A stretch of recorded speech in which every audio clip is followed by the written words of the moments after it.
मध्यम मार्ग YouTube channel में मैं डॉक्टर पुष्पा कांबळे आप सबका स्वागत करती हूँ। भगवान बुद्ध ने अलार कलाम से सांख्य दर्शन की शिक्षा प्राप्त की। उन्होंने अलार कलाम को प्रथम गुरु के रूप में स्वीकार किया। सांख्य दर्शन क्या है इसके बारे में बताती हूँ। इससे पूर्व भगवान बुद्ध की इनसे यानी अलार कलाम से कब मुलाकात हुई थी, इसके लिए भगवान बुद्ध की जीवन यात्रा से शुरुआत करती हूँ। भगवान बुद्ध का 563 ईसा पूर्व में जन्म हुआ था। भगवान बुद्ध के बचपन का नाम सिद्धार्थ था। भगवान बुद्ध का जन्म स्थान लुम्बिनी था जो नेपाल में है। भगवान बुद्ध के पिता का नाम शुद्धोधन था। वे कपिलवस्तु के राजा थे। भगवान बुद्ध की माता का नाम महामाया था। भगवान बुद्ध की पत्नी यशोधरा कोलीय वंश से संबंधित थी।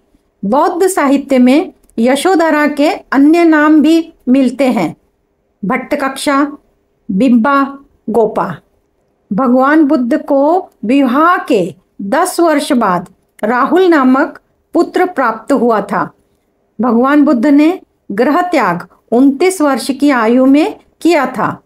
बौद्ध धर्म में से महा भी निष्क्रमण कहते हैं। भगवान बुद्ध को बोध गया में निरंजना नदी के किनारे अश्वत्थामा नामक पीपल वृक्ष के नीचे दिव्य ज्ञान प्राप्त हुआ था। भगवान बुद्ध की मृत्यु 483 ईसा पूर्व में मल्ल गणराज्य के कुशीनारा या कुशीनगर नामक स्थान पर हुई थी। जब भगवान बुद्ध का जन्म हुआ था तब राजा शुद्धोधन ने 8 ब्राह्मणों को सिद्धार्थ का भविष्य फल जानने हेतु आमंत्रित किया था। उन सभी ब्राह्मणों ने कहा कि ये बालक बड़ा होकर बुद्ध बनेगा। अगर बुद्ध न बना तो निश्चित ही चक्रवर्ती राजा बनेगा। राजा शुद्धोधन ने सिद्धार्थ को सभी दुखों से दूर रखा। राजा ने महल के चारों तरफ ऊंची दीवारें बनवा दी थी जिससे सिद्धार्थ किसी दुखी व्यक्ति को न देख सके। महाभी निष्क्रमण का कारण 4 दृश्य थे। भगवान बुद्ध का शाही सारथी चन्ना के साथ राज्य भ्रमण पर निकले तो उन्होंने 4 ऐसे दृश्य देखे जिनमें भगवान बुद्ध का हृदय परिवर्तन हो उठा। प्रथम दृश्य वृद्ध व्यक्ति, द्वितीय दृश्य बीमार व्यक्ति, तृतीय दृश्य मृत व्यक्ति, चतुर्थ दृश्य साधु।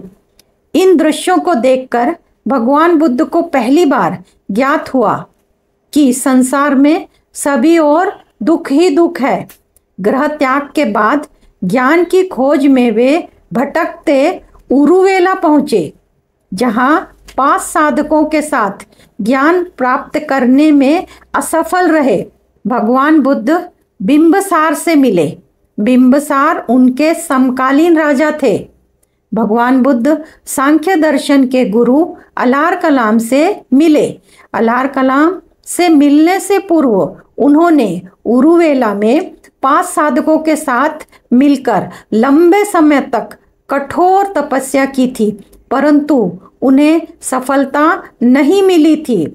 भगवान बुद्ध ने अलार कलाम से सांख्य दर्शन की शिक्षा प्राप्त की। उन्होंने अलार कलाम को अपना प्रथम गुरु स्वीकार किया था। भगवान बुद्ध अंत में बोध गया पहुँचे, जहाँ निरंजना नदी के किनारे अश्वत्थामा नामक पीपल वृक्ष के नीचे तपस्या करने लगे। समाधि के 8वें दिन वैशाख माह की पूर्णिमा के दिन दिव्य ज्ञान प्राप्त हुआ और वे तथागत भगवान बुद्ध कहलाए। भगवान बुद्ध के ज्ञान प्राप्ति के बाद कालिक और तपस्सु नामक 2 शूद्रों को अपना शिष्य बनाया। इसके बाद 5 साधकों को सारनाथ में भगवान बुद्ध ने अपना प्रथम उपदेश दिया था, जिसे धर्म चक्र प्रवर्तन कहा जाता है। भगवान बुद्ध ने अपना अंतिम उपदेश हिरण्यवती नदी के तट पर सुभक्षु नामक व्यक्ति को दिया था। पावापुरी में चुंदु कुमार पुत्र नामक लुहार के घर भोजन के उपरांत बुद्ध ने कुछ भी ग्रहण नहीं किया था।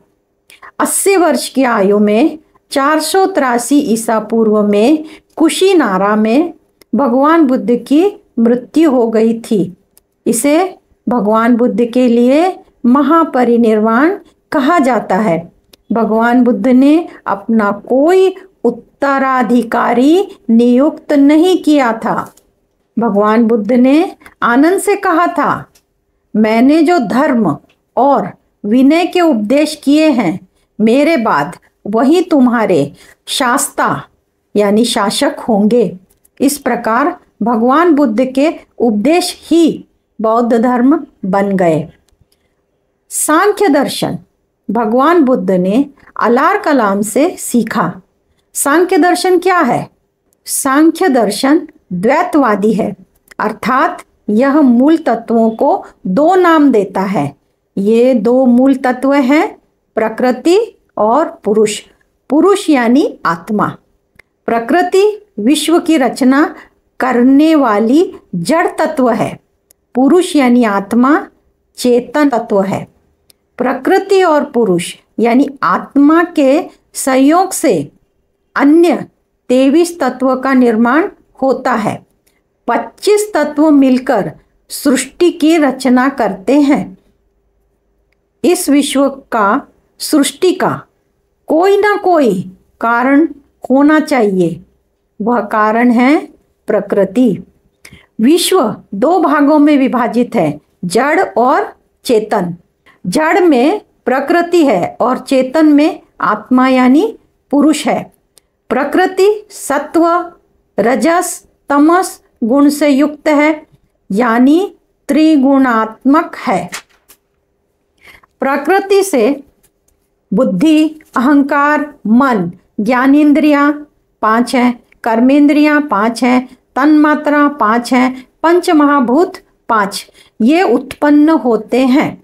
संसार में जो भी जड़ पदार्थ देखते हैं वे उदाहरण जैसे पर्वत पेड़ झरने शरीर मन बुद्धि इंद्रियां आदि सभी प्रकृति तत्व से ही उत्पन्न होते हैं।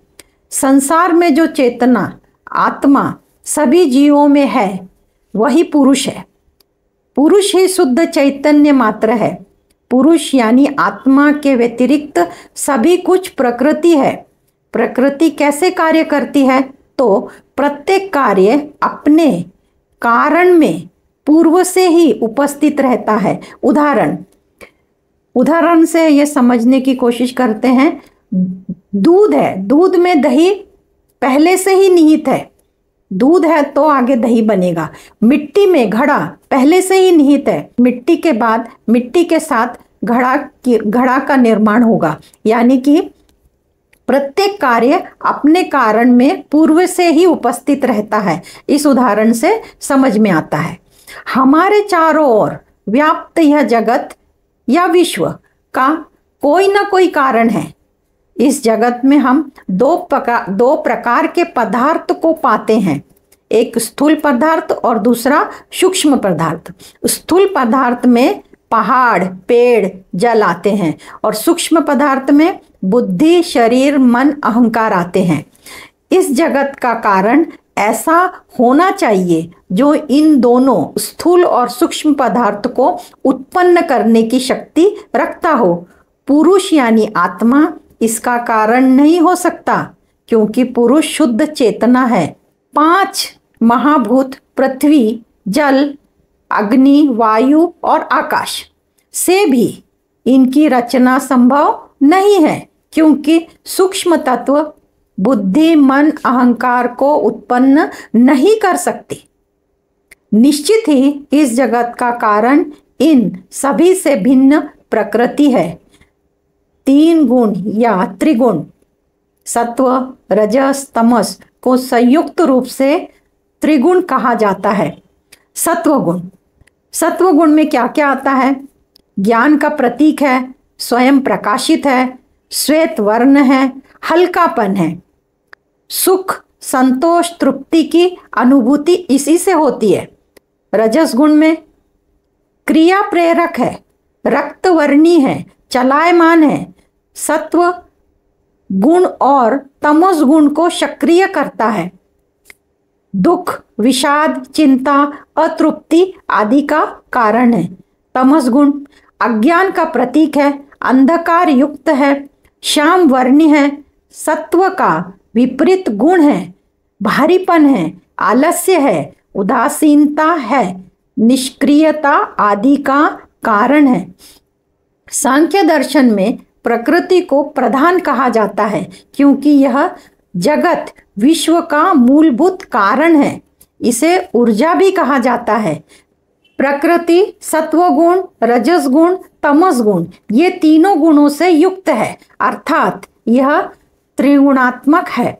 प्रकृति में तीन गुण समान अवस्था में होते हैं, ना कम ना ज्यादा, समान होते हैं। परंतु जब पुरुष यानी आत्मा चेतना प्रकृति के नजदीक आती है, पास में आती है, तब ये तीन गुणों में असंतुलन पैदा होता है, यानी तीनों असंतुलित होती हैं।